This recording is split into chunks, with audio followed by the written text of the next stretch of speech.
Hello, and welcome to today's core vocabulary lesson.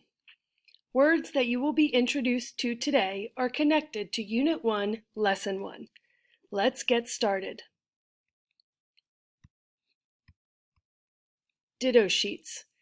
Ditto sheets are paper copies. The part of speech is a noun, which means it is a person, place, or thing. Here is a sentence that uses ditto sheets in context. Ditto sheets are the paper copies that were used in schools before the copier was designed. Cornucopias. Cornucopias are horns containing food and drink. The part of speech is a noun, which means it is a person, place, or thing.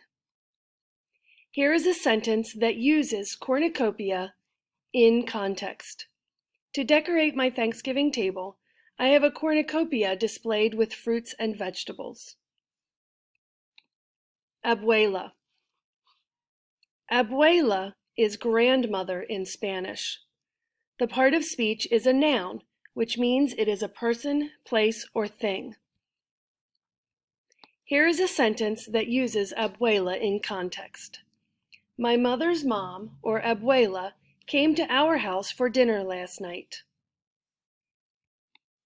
Resolve. Resolve is determination.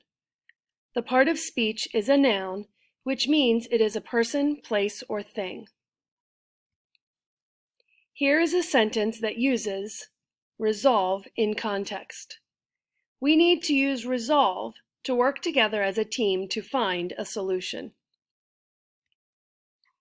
Blurted. Blurted means said suddenly.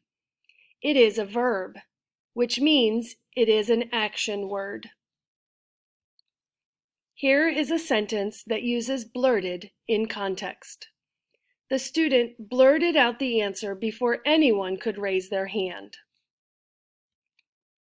Sombreros. Sombreros are large hats traditionally worn in Spain and Mexico.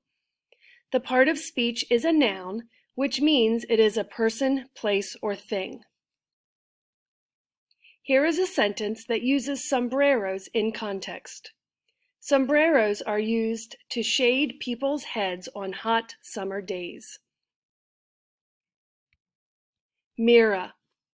Mira means look in Spanish. It is a verb, which means it is an action word. Here is a sentence that uses mira in context. Mira, abuela, look at the flowers blooming. Conceded. Conceded means admitted defeat. It is a verb, which means it is an action word. Here is a sentence that uses conceded in context. The Confederate soldiers conceded when they realized that they could not win the war. Ecstatic is very happy. The part of speech is an adjective, which means it is a describing word. Here is a sentence that uses ecstatic in context. The boys were ecstatic when they realized they were having a slumber party with their favorite cousins. Pinata. Pinata is a papier-mâché figure filled with candy. It is a noun, which means it is a person, place, or thing. Here is a sentence that uses pinata in context. The pinata was hit with a bat and immediately poured out the candy at the party. Thanks for watching.